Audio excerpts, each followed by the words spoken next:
Tuhan, seperti pujian yang kami naikkan, biarlah ajarkan kami senantiasa untuk dibentuk seturut dengan firman-Mu, dibentuk seturut dengan apa yang Kau kehendaki. Biarlah hati kami siap ya Tuhan, biarlah hati kami siap untuk dibentuk sesuai dengan apa yang Kau inginkan. Tolonglah setiap kami Tuhan, berilah kami telinga yang mau mendengar, pikiran yang mau menerima, dan hati yang mau terus diubahkan oleh firman-Mu. Sebentar akan kami mendengarkan firman Tuhan, kiranya Tuhan yang boleh terus menolong setiap kami. Kami menyerahkan untuk waktu pemberitaan firman Tuhan ini ke dalam tangan-Mu. Di dalam nama Tuhan Yesus kami telah berdoa dan mengucap syukur. Amin. Shalom Bapak Ibu Saudara yang dikasihi di dalam Tuhan.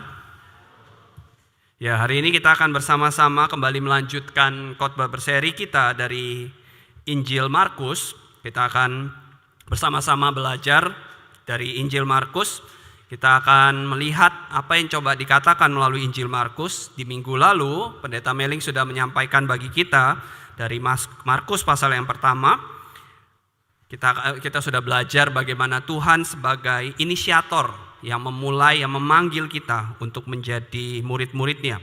Dan hari ini kita akan belajar bersama-sama dari satu bagian firman Tuhan. Kita akan membuka dari Injil Markus pasal yang keempat.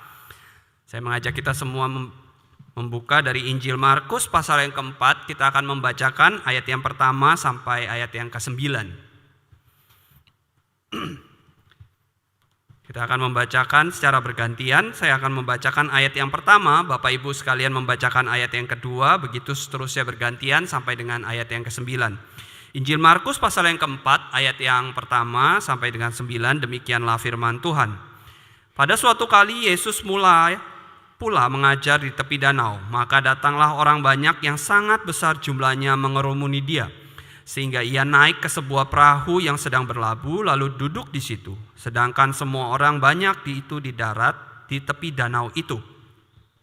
Dan Ia mengajarkan banyak hal dalam perumpamaan kepada mereka.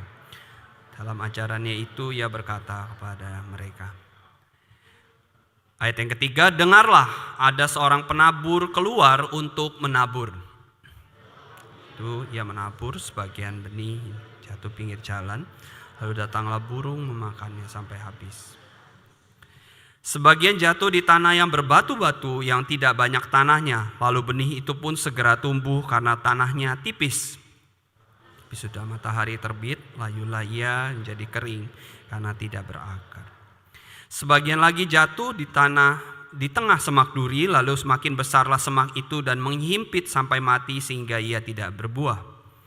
Sebagian jatuh di tanah yang baik, ia tumbuh dengan suburnya dan berbuah. Hasilnya ada yang 30 kali lipat, ada yang 60 kali lipat, ada yang 100 kali. Dan katanya, siapa mempunyai telinga untuk mendengar, hendaklah ia mendengar. Berbahagialah setiap kita yang membaca, merenungkan, dan melakukannya. Firman itu di dalam kehidupan kita, hari lepas hari. Bapak Ibu Saudara yang dikasihi di dalam Tuhan, firman yang akan kita bersama-sama dengar dan renungkan merupakan firman yang mungkin bagi Bapak Ibu sudah sangat familiar. Bapak Ibu mungkin bukan yang pertama kali mendengar khotbah yang didasarkan pada ayat firman Tuhan ini. Mungkin ini sudah kesekian kalinya gitu ya. Bapak Ibu juga sangat familiar dengan perumpamaan ini, perumpamaan yang disampaikan. Mungkin pernah mendengar sejak diajarkan sejak sekolah minggu dan sudah sangat familiar karena memang perumpamaan yang kita baca ini merupakan perumpamaan yang sangat terkenal. Tetapi meskipun begitu, kiranya kita tidak kehilangan nuansa gitu ya. Kita tidak terlalu over familiar terhadap bagian ini sehingga kita kehilangan kejutan-kejutan yang senantiasa diberikan oleh firman Tuhan hari lepas hari. Karena firman Tuhan yang disampaikan itu bukan sekedar kata-kata, bukan sekedar tulisan manusia yang kemudian dicetak dan kita baca bersama. Firman Tuhan seperti yang dikatakan di dalam 2 Timotius 3 ayat 16 merupakan tulisan yang diilhamkan atau dalam bahasa yang lebih literal dinafaskan oleh Allah yang berguna untuk kita membentuk hidup kita. Firman itu adalah firman yang hidup, yang setiap hari yang mungkin seringkali kita dengar, tapi selalu ada sesuatu baru yang bisa kita tangkap dan kita pelajari bersama-sama. Dan kiranya firman Tuhan hari ini boleh mengajarkan kita sesuatu dan mengubahkan kehidupan kita. Mari bersama-sama Bapak Ibu kita akan melihat bagian teks yang kita baca bersama-sama. Teks di dalam Injil Markus pasal yang keempat itu terletak di dalam bagian yang pertama. Jadi banyak ahli mencoba membagi gitu ya Injil Markus ke dalam 3 bagian. Jadi banyak ahli, dan salah satu ahli yang saya pakai itu membagi Injil Markus ke dalam 3 bagian atau 3 babak. Dimulai dengan prolog terlebih dahulu di ayat pasal yang pertama, ayat yang pertama sampai ke-15. Kemudian kita masuk di bagian babak yang pertama, yaitu menceritakan tentang pelayanan Yesus di Galilea. Jadi pasal pertama ayat yang ke-16 sampai pasal ke-8 itu berbicara tentang apa yang Tuhan Yesus lakukan di Galilea, berbicara tentang Galilean ministry. Jadi kita di sana akan melihat bagaimana Yesus lebih banyak melayani di daerah Galilea. Kemudian di bagian kedua di pasal 9 sampai 10 kita melihat juga bagaimana Yesus bergerak dari Galilea menuju Yerusalem, dan di dalam perjalanannya itu kita melihat kisah dan pelayanannya di bagian babak yang kedua. Dan babak yang terakhir yaitu bagian yang ketiga itu berbicara tentang pelayanan Yesus yang mencapai puncaknya ketika ia sampai di Yerusalem. Dan di bagian yang kita baca di Injil Markus pasal yang keempat itu merupakan inti atau pusat daripada bagian yang pertama atau babak yang pertama. Jadi penulis Injil Markus ini senang menaruh gitu ya perumpamaan bagian yang pentingnya itu sebagai inti bagiannya. Jadi kalau kita lihat di babak pertama dan di babak ketiga, pusat atau inti bagiannya itu selalu diletakkan pengajaran Yesus dalam bentuk perumpamaan. Kalau di bagian pertama itu perumpamaan tentang penabur, sementara di bagian ketiga itu ada perumpamaan tentang pohon ara. Jadi kita melihat pola penulisannya di bagian ini, dan oleh karena itu perumpamaan yang akan kita bahas hari ini merupakan perumpamaan yang sangat penting, pengajaran Yesus yang penting karena memberikan kita satu gambaran tentang bagaimana sih pelayanan Yesus, pelayanan yang dilakukan Yesus itu. Memberikan kita gambaran bagaimana cara kerja pelayanan Yesus di dunia dan bermanfaat untuk setiap kita orang-orang yang mendengar. Dan teks yang kita baca hari ini juga memiliki bagian yang penting karena itu juga dicatat di dalam ketiga Injil lain. Ya, minggu lalu Pendeta Meling sudah menjelaskan tentang apa artinya Injil sinoptik, ya kan? Injil sinoptik itu adalah Injil Matius, Markus, dan Lukas karena mereka memiliki kesamaan dalam hal materi. Sinoptik itu artinya melihat secara bersama-sama. Jadi ketiga penulis itu melihat kejadian, melihat peristiwa di mana Yesus melayani bersama dan mencoba menuliskannya dengan karakteristik ciri khas mereka. Sehingga kita bisa mendapati walaupun materinya itu mirip, kita bisa mendapati karakteristik yang berbeda antara ketiga penulis Injil tersebut. Jadi kalau kita bisa memperhatikan bersama penulis Injil Markus misalnya, dia coba menggambarkan Yesus itu sebagai apa sih? Oh, Yesus itu sebagai penggenapan dari janji Allah, penggenapan dari janji Tuhan yang sudah dinyatakan gitu. Makanya kalau kita lihat Injil Markus itu dimulai dengan sebuah silsilah, ya kan? Sebuah gambaran bahwa ini loh Yesus Kristus yang hadir merupakan penggenapan dari janji Tuhan. Nih silsilahnya. Dan kita banyak menemui tulisan-tulisan seperti yang sudah difirmankan firman Tuhan, seperti yang sudah difirmankan firman Tuhan, menggenapi penggenapan janji Tuhan.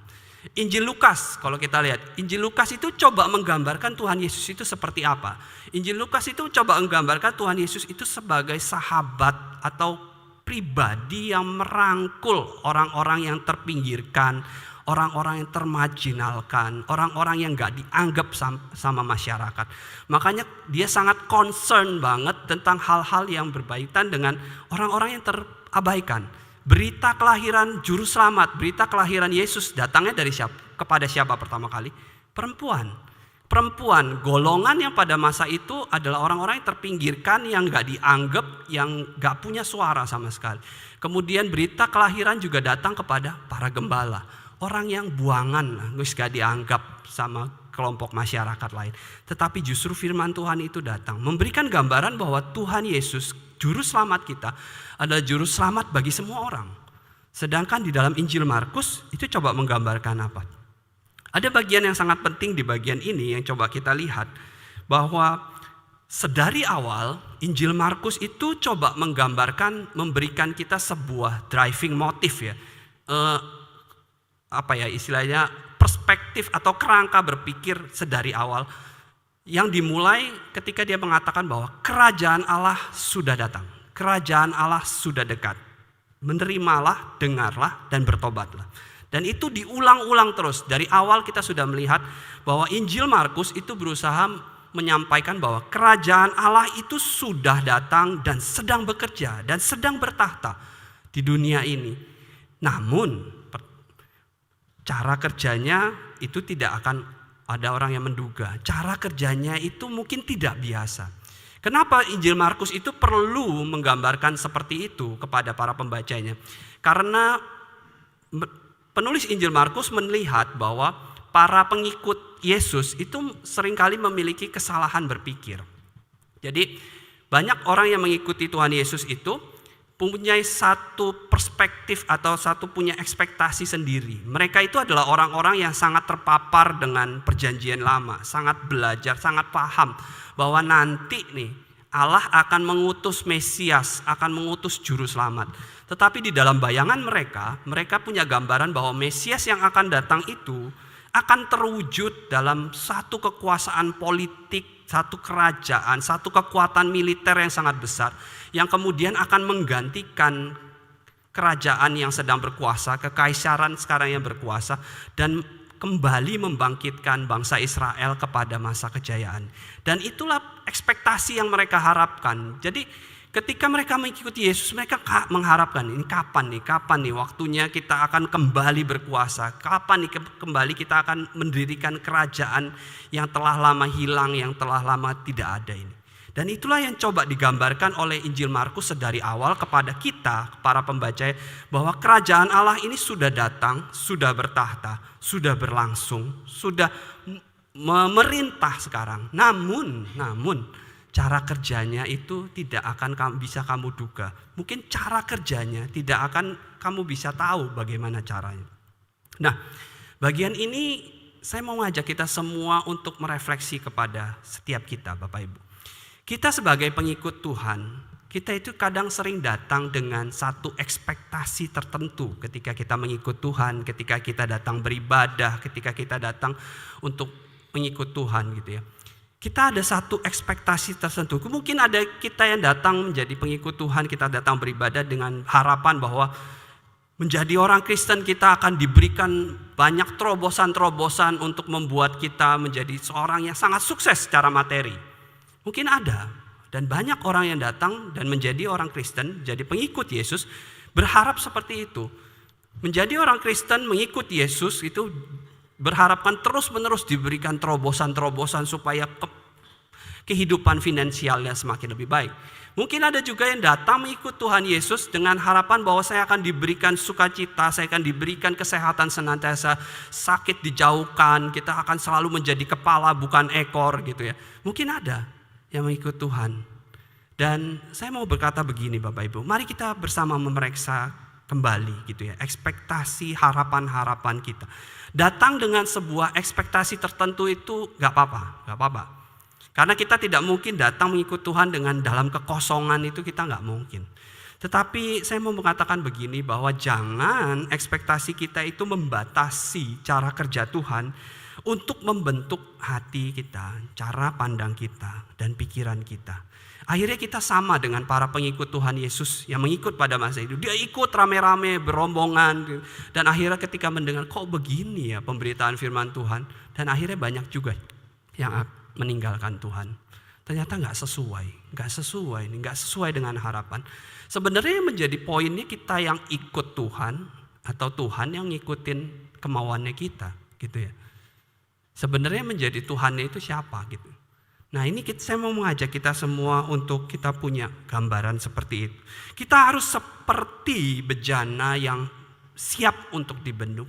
Seperti bejana yang siap untuk dibentuk sesuai dengan apa yang penjunan kita mau kendaki. Kita harus siap dibentuk. Kalau Tuhan itu mau membentuk kita seperti ini, kalau Tuhan itu mau membentuk dengan cara seperti ini, kita harus siap. Dan kita harus datang dengan spirit seperti itu Bapak Ibu.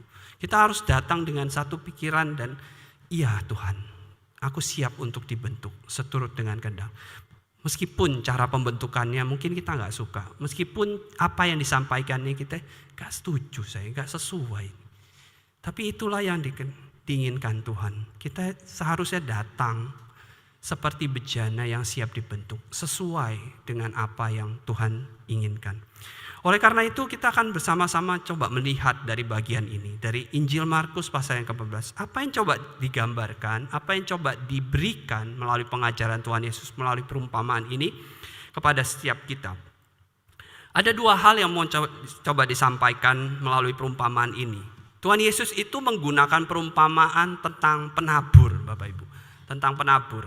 Gambaran Allah sebagai penabur sebenarnya bukan gambaran yang baru bagi pengajaran, karena Allah sebagai penabur itu juga pernah digambarkan di dalam Perjanjian Lama, di dalam kitab Yeremia, di dalam kitab Hosea gitu ya. Gambaran Allah sebagai penabur menggambarkan tentang pemberitaan tentang Injil Kerajaan Tuhan yang akan datang. Menggambarkan tentang Injil Kerajaan Tuhan yang akan datang. Jadi Tuhan Yesus itu mau menyampaikan satu pesan tentang Injil Kerajaan Tuhan. Jadi yang pertama, bagian pertama yang mau disampaikan, Tuhan Yesus itu menggunakan perumpamaan ini untuk memberikan satu gambaran. Satu gambaran tentang kondisi ketika kerajaan Allah sudah bertahta dan berkuasa. Kenapa Tuhan Yesus itu perlu memberikan gambaran ini? Karena sekali lagi banyak orang yang mengikuti dia dengan satu gambaran atau ekspektasi tertentu, dengan satu pemahaman, dengan satu kerangka berpikir tertentu. Mereka itu punya gambaran begini, bahwa masa menuai itu akan menggantikan masa yang tidak subur. Masa yang subur, masanya menuai, itu akan menggantikan masa yang tidak subur. Mereka adalah orang-orang yang percaya ketika kerajaan Allah datang, ketika Sang Mesias itu datang, itu ada perbedaan yang jelas antara masa yang tidak subur dengan masa yang subur. Masa yang tidak bisa panen dengan masa yang panen.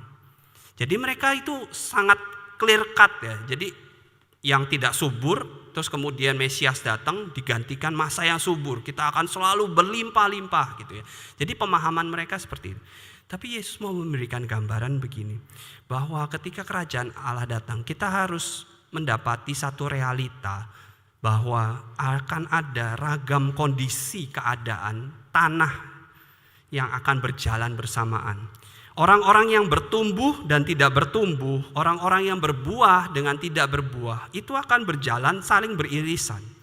Saling beririsan satu dengan yang lain. Kita gak bisa lihat gitu. Adanya ragam dari penerima firman Tuhan. Ketika berita firman Tuhan itu disampaikan, akan ada banyak respon. Ada orang yang mungkin menerima firman Tuhan kemudian langsung tidak berbuah apa-apa. Tidak menerima apa-apa. Masuk kuping kiri, keluar kuping kanan. Seperti benih yang jatuh di jalan. Belum sempat tumbuh, burung sudah memakan. Ada juga orang yang mendengar firman Tuhan sempat bertumbuh tapi kemudian hilang. Seperti benih yang jatuh di bebatuan. Kenapa benih yang jatuh di bebatuan cepat sekali tumbuh? Karena lapisan tanahnya tipis. Akar cepat tumbuh tetapi tidak kuat, tidak bertahan lama. Ada orang-orang yang seperti itu, ketika mendengar firman Tuhan dia sangat bersemangat sekali, mungkin dia sangat menggebu-gebu, tetapi kemudian dalam beberapa saat kita bisa melihat orang itu sudah tidak mengikut Tuhan lagi. Seperti benih yang jatuh di dalam batu. Menarik ketika kita melihat kata batu yang digunakan di sini, itu digunakan kata Petrus ya. Memberikan gambaran kita. Petrus itu sebenarnya gambaran orang yang sangat menggebu-gebu, sangat bersemangat. Dia sangat cepat, sangat bersemangat sekali. Tetapi dia juga cepat sekali untuk menyangkal Tuhan. Memberikan kita satu gambaran bahwa nanti ada juga orang-orang Kristen. Bahkan di lingkungan dekat Yesus sendiri, itu ada orang-orang yang seperti itu. Dan ada juga orang yang mendengarkan firman Tuhan, yang kemudian dia tumbuh tetapi tidak berbuah. Seperti benih yang jatuh di dalam semak belukar. Dia bisa tumbuh, bisa tinggi, besar, Tetapi kemudian permasalahan, problema kehidupan, mungkin sakit penyakit yang menghimpit dia sehingga tidak bisa melihat cara Tuhan bekerja di dalam hidupnya sehingga dia tidak berbuah. Tetapi juga ada orang-orang yang mendengar firman Tuhan seperti benih yang ditanam di tanah subur. Kemudian dia tumbuh berbuah. Berbuahnya pun berbeda-beda. Digambarkan ada yang 30, ada yang 60, ada yang 100. Di sini Tuhan Yesus itu mau memberikan satu gambaran bahwa nanti akan ada keragaman gitu ya. Keragaman orang-orang yang menerima firman Tuhan. Kita nggak pernah tahu kondisinya. Dan yang apa sih yang mau dipesankan Tuhan di dalam bagian ini? Tuhan itu mau mengajarkan bagi kita sebagai murid Tuhan bahwa kita ini diminta untuk mendengar dan bertekun di dalam firman. Kata mendengar itu sering kali diulang di dalam bagian yang kita baca, terkhusus di dalam pasal 4 ini. Mendengar, diulang terus seperti sebuah refrain di dalam lagu. Menarik kalau kita lihat di pasal 4 ayat yang ketiga. Dikatakan dengarlah ada seorang penabur keluar untuk menabur. Kalau kita lihat dalam terjemahan bahasa Indonesia itu cuma digunakan kata dengarlah. Tetapi kalau kita lihat di dalam bahasa asli dan beberapa terjemahan bahasa Inggris, di situ sebenarnya ada dua kata. Dengarlah dan lihatlah. Listen and behold. Dengarlah dan lihatlah. Ini menunjukkan ada satu penekanan yang ditekankan oleh penulis Injil Markus. Pesan Tuhan Yesus untuk dengar, bukan hanya dengar, tapi perhatikan dan bertekunlah. Kita diajak sebagai murid Kristus untuk mau mendengar dan bertekun di dalam firman hingga akhir hidup kita. Kita tidak diminta untuk saling menghakimi satu dengan yang lain. Ketika saya berfirman, menyampaikan firman ini, saya juga gak benar-benar tahu gitu loh. Ada di dalam kondisi mana Bapak Ibu sekarang gitu. Mungkin ada orang yang sambil mendengarkan firman Tuhan ini sambil main game di belakang gitu. Tapi kita gak bisa menghakimi mereka, oh itu seperti tanah yang jatuh di pinggir jalan. Ada mungkin juga orang yang sangat memperhatikan sambil menyatat, kita juga tidak bisa bilang dia jadi orang yang bertumbuh seperti di tanah yang subur. Kita nggak tahu, kita sama-sama nggak tahu. Saya juga nggak tahu. Ketika saya sampaikan ini, bagaimana resepsi? Kita nggak tahu. Tetapi kita diminta oleh Tuhan Yesus, kita untuk mendengar dan bertekun. Tugas kita itu bukan untuk menghakimi, karena kita nggak tahu perjalanan kehidupan orang. Mungkin saat ini mungkin belum bisa menerima, atau mungkin saat ini dia sedang bergumul dengan firman Tuhan. Mungkin saat ini dia begitu menggebu-gebu seperti benih yang jatuh di batu. Yang cepat sekali tumbuh, sangat cepat. Saya rindu untuk melayani, dia langsung naik, langsung muncul. Tapi kita nggak tahu perjalanan kehidupan. Dan tugas kita bukan untuk menghakimi. Mari kita memeriksa hati kita masing-masing Bapak Ibu. Kita diajak untuk mau mendengar, mau bertekun, melaksanakan firman itu hingga akhir hidup kita. Karena kita nggak tahu kita itu dalam kondisi yang seperti apa saat ini. Hanya Bapak Ibu dan Tuhan yang tahu. Dan kita terus bergumul dengan firman Tuhan itu. Untuk saat ini bergumul atau punya anggota keluarga yang bergumul, terus doakan, terus sampaikan firman. Kita nggak tahu suatu saat nanti bagaimana firman itu kemudian akan tumbuh di dalam hati setiap mereka. Tuhan Yesus meminta untuk para murid, untuk setiap kita mau mendengar. Siapa punya telinga untuk mendengar, hendaknya mendengar. Kita mendengar, bertekun di dalam firman Tuhan hari lepas hari.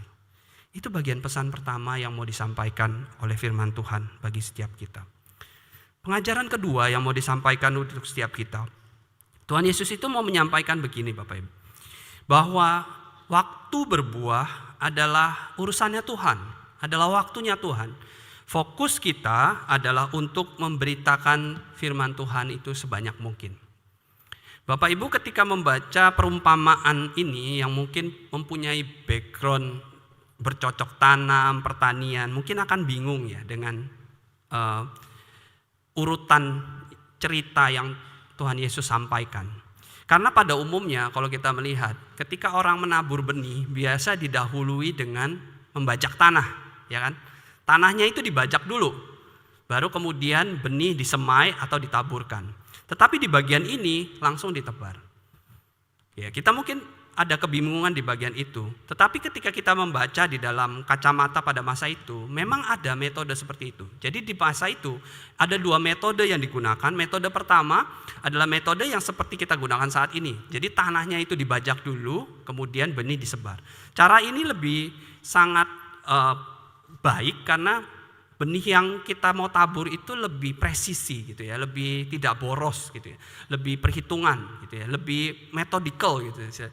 Jadi lebih terhitung berapa benih yang akan kita keluarkan, sebarannya kemana, tanah yang kita mau pakai.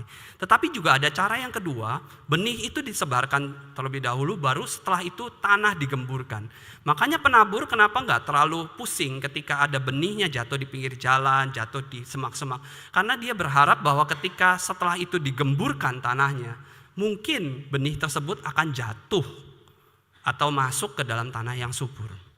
Jadi poin utama dari pengajaran Yesus itu bukan soal seberapa efektif gitu ya benih tersebut yang disampaikan, tetapi seberapa banyak yang disampaikan. Hal ini berbicara tentang apa Bapak Ibu? Poin utamanya adalah tentang kuantitas, bukan efektivitas. Saya kasih tanda kutip ya efektivitas ya. Ini berbicara tentang firman Tuhan yang disampaikan, memberitakan firman Tuhan. Saya berbicara begini bukan berarti kita harus setelah ini gereja akan gak hitung-hitungan kalau ngadain kegiatan misi, kegiatan apapun. Yang penting menyebarkan firman Tuhan. Wah nanti saya bisa dimarahin bendahara ini ya, sama ketua majelis ya. Pokoknya keluar dana berapa aja gitu. Bukan itu maksudnya. Tapi saya mau bilang begini bahwa terkadang perhitungan kita, perencanaan kita gitu ya, itu seringkali menghalangi atau justru menghambat kita untuk memberitakan firman Tuhan. Tuhan Yesus itu mengajarkan untuk kita itu boros, kita itu tabur yang banyak, kemanapun kita pergi, kemanapun kita lakukan, firman Tuhan itu harus disebar kemanapun. Karena kita nggak tahu gitu loh, firman Tuhan yang kita sebar itu akan bertumbuh seperti apa. Firman Tuhan sekecil apapun gitu ya, yang kita tabur, yang mungkin gak signifikan gitu ya, itu mungkin bisa dipakai Tuhan untuk bertumbuh dan berbuah dan menghasilkan buah yang banyak. Kita gak tahu. Poinnya adalah pada kuantitas, seberapa banyak gitu ya berita Injil yang kita sampaikan. Berapa banyak firman Tuhan yang coba kita sampaikan kepada orang-orang yang kita temui. Terkadang kita itu takut gitu ya, kita punya gak mungkin lah orang kayak gitu mau terima, lihat aja latar belakang keluarga, gak mungkin lah gitu. Kita udah punya barrier, punya halangan, punya tantangan. Kita gak pernah tahu apa yang kita sampaikan, apa yang kita berikan, Injil firman Tuhan itu akan berbuah seperti apa. Ini mengingatkan kita akan ilustrasi atau kisah yang disampaikan oleh Pendeta Meling minggu lalu kan. Pendeta Meling mengisahkan di dalam khotbahnya bahwa ia sangat ketika ia di rumah sakit gitu ya, mengantarkan papanya ya kalau nggak salah. Dia melihat ada satu ibu-ibu sedang dalam kesusahan, terus kemudian Semeling itu tergerak untuk mendoakan.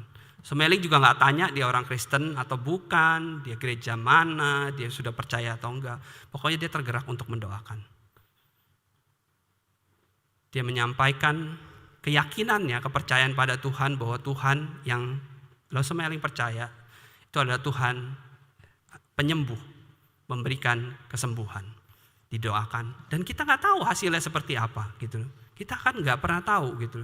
Hasil yang Semeling doakan itu seperti apa gitu. Tapi kita sudah melakukan tugas yang paling utama yang Tuhan inginkan. Menyebarkan firman Tuhan. Benih firman Tuhan itu disebar. Nah pertanyaannya seberapa banyak sih? Seberapa banyak yang kita sampaikan? Benih firman Tuhan itu. Atau kita justru takut, ragu-ragu gitu ya.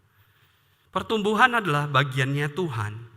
Pertumbuhan adalah bagiannya Tuhan. Dan kita diminta untuk segiat mungkin, sebanyak mungkin memberitakan firman Tuhan. Karena kita gak pernah tahu benih sekecil apapun yang ditabur, itu akan menghasilkan buah yang seberapa banyak. Benih yang mungkin kita pikir, wah ini akan menuai hasilnya nih nanti kelak. Kita nggak tahu gitu, nanti ke depannya akan seperti apa. Benih yang mungkin kecil, gak signifikan menurut kita, itu justru mungkin akan dipakai Tuhan untuk menjadi kemuliaan bagi namanya. Bagian ini mendorong setiap kita Bapak Ibu. Mendorong setiap kita untuk ayo kita segiat mungkin, sebanyak mungkin kita memberitakan firman Tuhan. Ada berapa banyak orang yang kita temui yang kita mau sampaikan firman Tuhan. Ketika kita memberitakan firman Tuhan bukan berarti kita harus kata-katanya semua full kutipan Alkitab ya, bukan gitu ya. Nanti kita malah membuat orang itu menjauh gitu ya. Tapi ketika kita memberitakan firman Tuhan, kita itu memberitakan berita keselamatan. Kita memberitakan bagaimana Tuhan itu menyelamatkan kita, manusia yang berdosa itu. Menyelamatkan kita, orang yang tidak layak ini, sehingga kita beroleh keselamatan. Ada berapa banyak orang yang kita temui, ada berapa banyak orang yang kita jumpai, kita sampaikan firman Tuhan. Hal ini juga berkaitan juga dengan seri khotbah kita pada bulan ini. Kita berbicara tentang bagaimana kita belajar pemuritan. Pemuritan itu kan berkaitan dengan pemberitaan firman Tuhan. Bagaimana kita memuridkan orang, memberikan benih, menumbuhkan mereka. Dan seringkali kita berpikir Bapak Ibu bahwa pemuritan itu harus kita dapatkan hasilnya dengan segera gitu.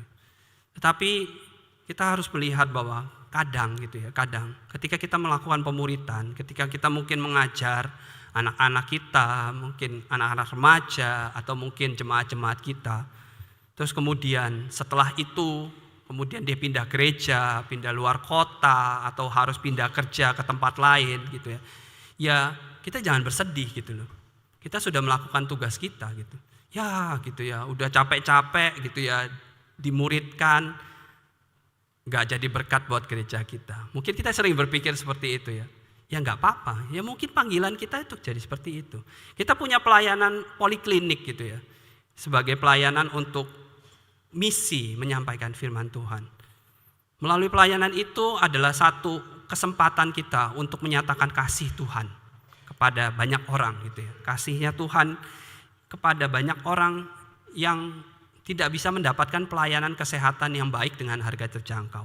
Dan mungkin aja banyak orang tergerak gitu ya, dan percaya kepada Tuhan melalui pelayanan poliklinik kita, dan gak jadi jemaat kita.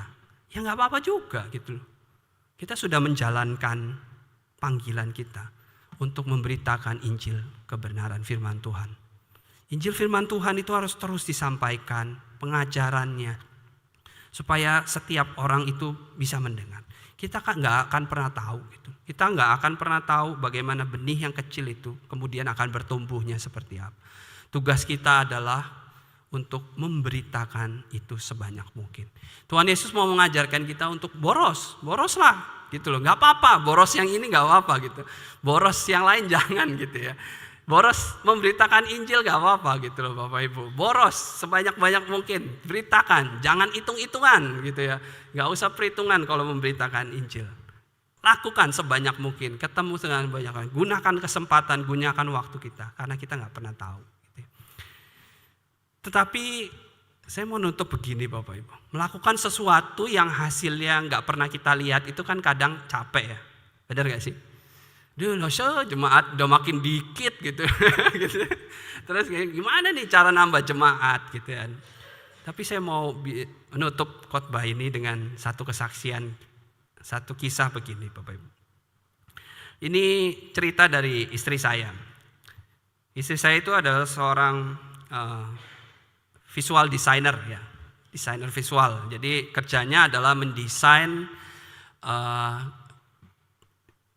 buat media sosial. Jadi dia bekerja di sebuah yayasan Kristen di mana tugas dia adalah mendesain gambar-gambar gitu ya, pengajaran-pengajaran yang kemudian diposting di media sosial, ya kan. Jadi dia bekerja semenjak masa pandemi, postingannya itu semakin lebih banyak. Kalau dulu mungkin dalam seminggu itu mungkin beberapa kali, tapi setelah pandemi yayasan merasa bahwa ada urgensi, ada penting gitu ya, bahwa media sosial ini adalah sebuah lahan yang sangat besar untuk menyampaikan firman Tuhan. Makanya setiap hari selalu ada postingan, ya kan? Selalu ada postingan. Kemudian desain setiap hari, posting setiap hari. Dan ketika memposting itu dalam jangka waktu yang lama gitu ya, indikator yang bisa kita lihat keberhasilannya ya salah satunya melalui like ya. Like, seberapa banyak like gitu ya, seberapa banyak komen. Tapi kita juga sering mendapati bahwa komen-komen yang masuk gitu ya, bahkan komen-komen yang sangat-sangat tajam dari orang yang enggak percaya, bahkan orang yang sesama Kristen yang mengkritisi gitu ya. Sebenarnya kan tujuan dari pekerjaannya adalah untuk memberitakan kekristenan, memberitakan firman Tuhan, memberitakan bahwa kekristenan itu seperti ini loh. Karena di media sosial itu ada banyak cara pandang kekristenan, orang melihat kekristenan itu dengan cara yang salah. Jadi hal tersebut, apa yang istri saya posting itu tujuannya adalah untuk menghilangkan rintangan gitu ya, rintangan-rintangan intelektual yang membuat orang itu terhambat gitu ya untuk mengenal Tuhan. Misalnya, apakah Tuhan Yesus itu benar-benar bangkit gitu ya? Mana bukti-buktinya gitu ya, bukti-bukti logis gitu ya. Apakah kalau Tuhan Yesus itu maha baik dan maha kuasa, kenapa masih ada penderitaan di dunia ini? Itu berarti Tuhan Yesus itu tidak baik dan tidak kuasa gitu ya. Ada banyak hal-hal seperti itu yang muncul di dalam internet. Dan postingan tersebut memberikan kita sebuah penjelasan yang diharapkan gitu ya, bisa membuat orang itu lebih paham, memiliki pemahaman yang benar tentang Kristenan. Tapi nyatanya justru ada banyak orang juga yang tidak suka gitu kan. Dan itu seringkali membuat istri saya itu gitu ya. Ya apa ya ini kalau kita mengelola media sosial untuk toko, untuk usaha, mungkin kita bisa lihat konversinya berhasil atau tidak ya, penjualan kita meningkat ya. Nah ini kan enggak ya, yayasan masa persembahan meningkat gitu ya. Bisa iya bisa enggak sih ya. Tapi kita kan enggak bisa lihat secara langsung konversinya gitu. Kadang itu yang membuat menjadi patah semangat atau merasa kendur gitu. Tetapi suatu hari dia kemudian istri saya ikut sebuah kepanitiaan dan kebetulan kenalan dengan seseorang anggota baru. Dan kemudian ngobrol-ngobrol, oh ternyata tahu istri saya kerja di yayasan tersebut. Dan kemudian dia cerita, oh kamu yang desain itu ya, kamu yang kerja di sana gitu ya. Oh, saya sangat terberkati loh gitu dengan desain ini. Oh iya, desain yang mana gitu ya. Dan saya memutuskan untuk semakin yakin untuk menjadi orang Kristen itu karena postingan tersebut gitu ya. Oh iya, desainnya mana? Kemudian dia tunjukkan. Mungkin karena sangat berkesannya kemudian dia simpan. Kemudian dia tunjukkan ke istri saya. Istri saya aja sampai nggak ingat itu postingan yang mana gitu. Saking banyaknya. Oh iya ini saya yang desain gitu. Jadi begitu dilihat, dicek gitu kan. Kemudian oh itu postingan yang secara angka itu like-nya sedikit, share-nya juga nggak terlalu banyak gitu kan. Yang jangkauannya juga nggak terlalu luas gitu loh. Tetapi Tuhan pakai hal yang kecil tersebut untuk mengubahkan, untuk meneguhkan seseorang sehingga semakin kuat lagi di dalam imannya. Kemudian istri saya itu men-sharekan itu kepada pembinanya, kepada mentornya. Kemudian mentornya itu memberikan satu kalimat begini Bapak Ibu. Ya Tuhan itu kadangkala menunjukkan hasil pelayanan yang kita lakukan, tujuannya untuk memberikan kita semangat. Tuhan itu kadangkala menunjukkan hasil dari buah dari pelayanan kita untuk memberikan kita semangat di tengah keletihan. Namun Tuhan juga seringkali tidak menunjukkan kepada kita hasil atau buah dari pelayanan yang kita lakukan, supaya kita itu nggak sombong dan melupakan Dia. Kita itu nggak merasa, oh karena saya yang ajak dia ke gereja itu, dia sekarang jadi Kristen, jadi majelis, jadi orang yang sangat dipakai. Oh karena saya itu, Tuhan itu baik loh. Dia itu tahu kita itu lemah gitu loh, kita itu rentan. Kalau setiap kali apa yang kita lakukan itu kemudian Tuhan kasih lihat rewardnya ini, hasilnya ini, kita itu akan jadi orang yang cenderung sombong dan melupakan sebenarnya yang membuat itu bertumbuh, benih itu bertumbuh, itu siapa? Bukan kita, tapi Tuhan. Tugas kita adalah memberitakan firman itu, mengajarkan itu kepada sebanyak mungkin orang, kepada anggota keluarga kita, kepada anak-anak kita, kepada siapapun yang kita temui. Itu yang Tuhan inginkan kepada setiap kita. Dan kalau mungkin suatu saat Tuhan tunjukkan hasilnya, Tuhan berikan hasilnya, yaitu sebagai penyemangat kita aja. Supaya kita itu lebih semangat lagi, supaya kita itu lebih tekun lagi untuk memberitakan firman, untuk merenungkan firman Tuhan. Kiranya firman Tuhan ini boleh menjadi berkat buat setiap kita. Kita mau mendengar, merenungkan firman Tuhan itu hari lepas hari. Dan kita mau memberitakan firman itu dengan segiat mungkin, sebanyak mungkin, mengajarkannya. Karena Tuhan memerintahkan untuk kita memberikan, mengajarkan Injil firman Tuhan. Mari kita berdoa. Tuhan, kami mengucap syukur hari ini kembali kami boleh diingatkan akan panggilan kami Tuhan. Untuk kami mau mendengar, mau memberitakan firman Tuhan. Biarlah Tuhan yang boleh menyertai kehidupan kami. Hari lepas hari kami terus boleh bertekun di dalam firman-Mu. Boleh terus berjuang untuk melaksanakan dan melakukan firman itu di dalam kehidupan kami. Tuhan juga memampukan kami untuk kami boleh memberitakan Injil firman Tuhan. Kemanapun Tuhan bawa, kemanapun Tuhan sertai kami untuk pergi. Tuhan yang boleh tolong setiap kami agar berita Injil itu terus diberitakan dan disebarluaskan ke sebanyak mungkin orang. Tuhan pakai setiap kami Tuhan. Di dalam nama Tuhan Yesus kami telah berdoa dan menyerahkan kehidupan kami ke dalam tangan-Mu. Amin.